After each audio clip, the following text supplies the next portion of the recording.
Your hero is gone. Nothing makes sense. The world turns upside down, colors drain away, time moves differently. For 3 days, history stopped. No answers, no hope. Just heartbreak stretching endlessly into the unknown. You've built your entire life around someone. Every decision, every dream, every moment of purpose flows from their vision. Then in an instant, they're destroyed before your eyes. Not just absent, utterly destroyed. That's what those followers experienced. They didn't just lose a teacher. They lost their compass, their future, their very reason for being. Those 72 hours shook everything to the core. Their life's GPS went dark. Roads disappeared. Destinations vanished. They found themselves stranded in a wilderness of confusion. And yet somehow, buried beneath the devastation, they still believed he would rise again. But here's the truth. No one, not even them, could grasp what was about to unfold. The magnitude, the cosmic shift, the complete rewriting of reality itself. Why does this matter to you? Why should you care about something that happened 2,000 years ago? Because those blank days rewrote reality, not just for them, but for anyone who's ever lost direction, felt invisible, or believed in something impossible. If you've ever hit rock bottom and thought it was over, if you've ever stared into the abyss and wondered if morning would ever come, this story is for you. When Jesus died, the pain struck. Like lightning. It wasn't just spiritual, it was gut-wrenching, raw, primal. Confusion mixed with horror, mixed with a sense of ultimate betrayal. His followers weren't seasoned warriors prepared for battle. They were regular people, fishermen, tax collectors, facing something extraordinary that no training could have prepared them for. Peter wept until his eyes were swollen shut. Mary Magdalene drifted through the streets like a ghost, her world suddenly empty of meaning. Thomas questioned everything he'd ever believed, every miracle he'd witnessed, every word he'd heard. The other disciples huddled together, sharing their bewilderment and growing terror. Picture this. A legendary athlete vanishing overnight without explanation. Michael Jordan disappearing at the height of his career. Pelé suddenly ceasing to exist. Fans don't just forget the records, the games. Everything feels empty. The sport itself loses meaning. That's how the disciples felt, but magnified beyond comprehension. They didn't just lose a leader, they lost their identity, their mission, their understanding of good and evil itself. Before we go deeper, if this message is touching your heart, make sure to subscribe, like, and share this video. It helps us reach more people who need this truth. The political implications were staggering. Roman authorities breathed easier, one less revolutionary to worry about. Jewish leaders felt vindicated, but also strangely hollow. The crowds who had shouted Hosanna just days before now, scattered like leaves in the wind, embarrassed by their enthusiasm, confused by their emotions. They locked themselves away. Doors shut, not just to hide from persecution, but to contain their grief, to process the unthinkable. Rumors spread like wildfire through Jerusalem's narrow streets. Did someone steal the body? Was his spirit still wandering around? Did the Romans have a backup plan? Was this all part of some elaborate political theater? So many questions, no answers, only the deafening silence of shattered dreams. Those 3 days were a spiritual blackout, a human abyss filled with nothing but sorrow, speculation, and paralyzing fear. Even the sun seemed dimmer, even the temple felt hollow. But while the visible world mourned, something unprecedented was happening in the invisible realm. The light around the tomb began to dim. Shadowy figures emerged from dimensions beyond human perception. Time itself seemed to slow, bend, accommodate something extraordinary. A pulse, quiet and spiritual, began to rise from the depths of existence. Souls once trapped in the shadowlands of death, now stirring with new possibility. According to ancient writings cited by Peter and Paul, Jesus descended into Sheol, not as a defeated victim, but as a conquering liberator. He walked among the dead, proclaiming freedom to captives who had waited centuries for this moment. not as myth, but as fulfillment of promises whispered since the dawn of time. A quiet, cosmic, restorative mission unfolding in realms most humans never imagined. Imagine an astronaut entering a black hole, not to vanish into nothingness, but to deliver a rescue message to those stranded within the event horizon. Against all odds, against all scientific understanding, he returns changed, transformed, victorious, carrying with him not just survival, but evidence of realities beyond our wildest dreams. That was the silent power of those hidden hours. Abraham, Moses, David, generations of faithful souls suddenly encountered the fulfillment of everything they'd hoped for. The promise made to Adam and Eve in the garden, the covenant sworn to Abraham under the stars, the vision glimpsed by Isaiah in the temple, all of it converging in this moment of cosmic rescue. In the darkness of death, a spiritual rescue mission was unfolding, invisible to human eyes, untold in newspaper headlines, but transformative beyond measure. And then came the third day, the tomb. What seemed like the final chapter, the ultimate period at the end of Hope's sentence, became the turning point of the greatest story ever told. Jesus didn't just return alive, he returned transformed. His body bore the scars, but radiated power. His presence carried both familiarity and otherworldly authority. The disciples didn't just recover from their trauma, they stepped into a purpose larger than they'd ever imagined possible. Think of the smartphone revolution, not just another gadget in a long line of technological improvements, but the catalyst for a completely new era of human connection. That stone rolling away wasn't just symbolic. It was the inaugural moment of a new age, the first domino in a sequence that would reshape civilization itself. Mary Magdalene arrived at dawn expecting to perform the final rituals of grief. Instead, she became the first witness to resurrection. Her tears of sorrow transformed into tears of overwhelming joy. Her whispered Rabboni became the first word of a new vocabulary of hope. When the other disciples arrived, they found not a corpse, but evidence of victory.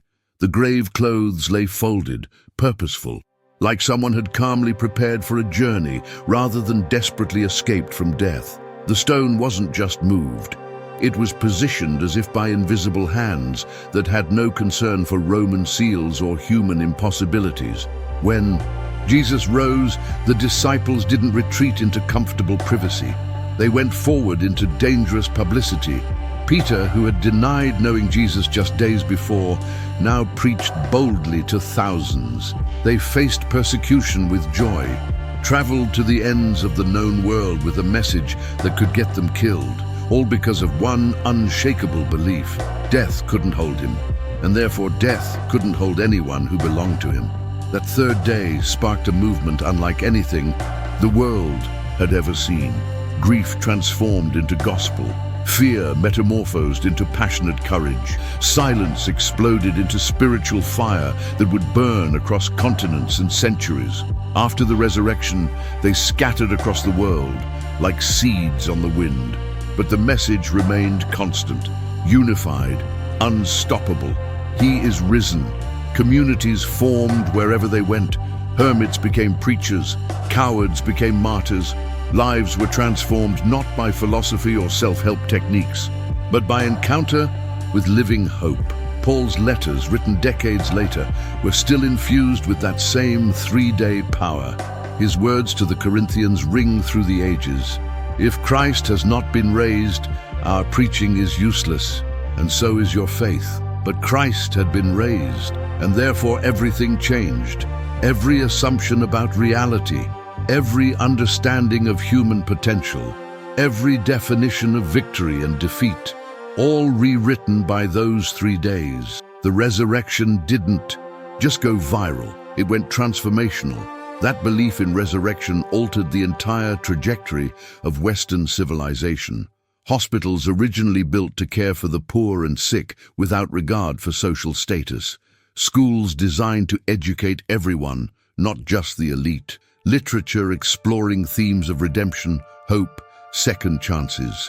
art celebrating human dignity as something created in the image of God, all shaped by a radical shift in understanding human value and potential that began in a garden with a rolled-away stone. The Roman Empire, which had seemed permanent and invincible, eventually bowed to a message that started with a small group of traumatized fishermen. Kings and philosophers, artists and scientists, revolutionaries and peacemakers, all influenced by the implications of those quiet days that sparked centuries of impact. Here's what makes this undeniable. Before all this, death was universally seen as the end, final, irreversible, absolute. First, century Jews believed in Sheol, a shadowy realm where the dead waited in semi-conscious existence. Greek philosophers spoke of the soul's immortality, but viewed the body as a prison to be escaped, not redeemed. Romans built monuments to preserve memory but held no hope for actual return from death. The disciples had followed a teacher who embodied eternal truth, but when he died, so did their hope. Despite his predictions, despite his explanations, no one expected him to return. And the first witnesses, women, unexpected voices in a culture that often silenced them, that didn't accept their testimony in legal proceedings, that relegated them to secondary status in religious matters. A twist that broke every rule, challenged every assumption, reversed every expectation. If this were a fabricated story, the inventors would have chosen more credible witnesses. The fact that women were first tells us something profound about God's values and the authenticity of the account.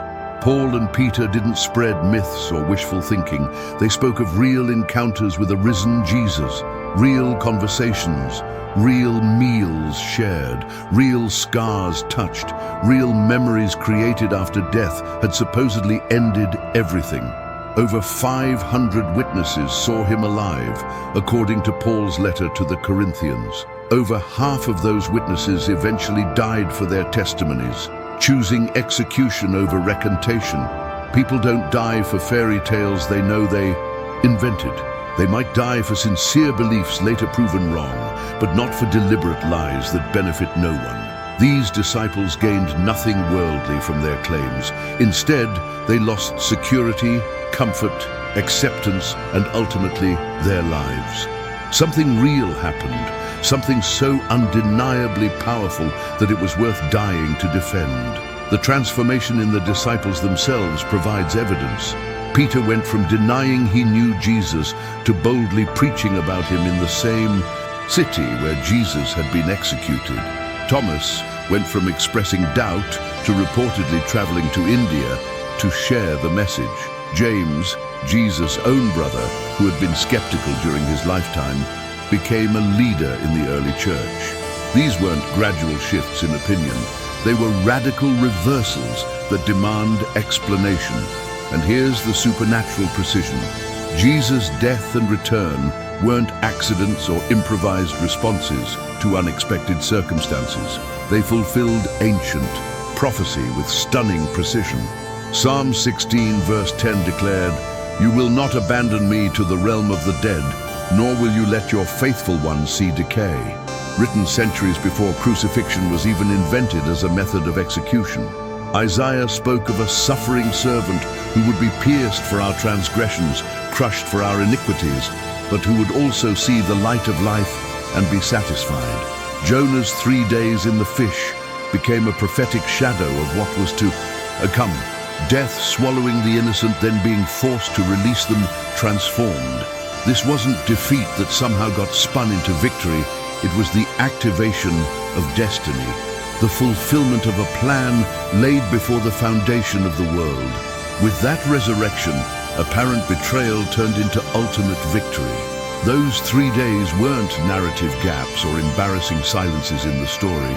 They were the key chapters of a divine script written before time began, performed on the stage of history for the redemption of the world. For believers, those 3 days prove that death is just a doorway, not a dead end. Physical existence has eternal significance. The body isn't a prison to escape, but a temple to be redeemed. Suffering has meaning because it can be transformed. Hope isn't wishful thinking, but confident expectation based on demonstrated power over the ultimate enemy. If Jesus rose from the dead, then his claims about forgiveness have weight. His promises about eternal life carry authority.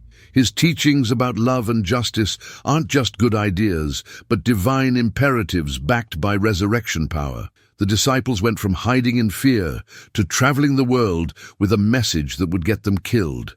They planted communities that outlasted empires. They preserved and transmitted ideas that shaped law, ethics, education, and human rights. They turned suffering into service, persecution into purpose, endings into beginnings.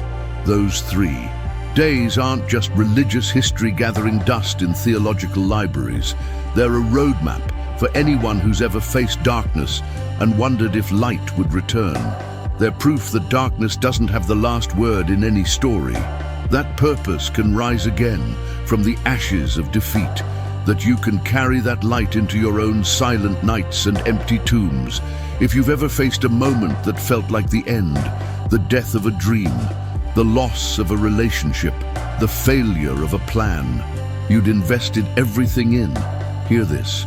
It's not over. The story that began in that tomb 2,000 years ago continues through you. Your current Friday doesn't define your Sunday. Your present darkness doesn't determine your future dawn. The same power that raised Jesus from the dead is available to raise dead dreams, dead hopes, dead possibilities in your life. Not through magic or wishful thinking, but through the same patient process of death leading to transformation, leading to resurrection that has been God's pattern from the beginning. You might be in your own 3 days right now. That space between tragedy and triumph, between burial and resurrection, between the end of one story and the beginning of another. Don't rush through it. Don't try to skip to the victory without experiencing the process. Those dark hours, those silent days, those empty spaces, they're not wasted time. They're preparation time, transformation time, resurrection time.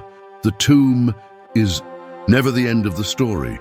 It's just the pause before the most amazing chapter begins.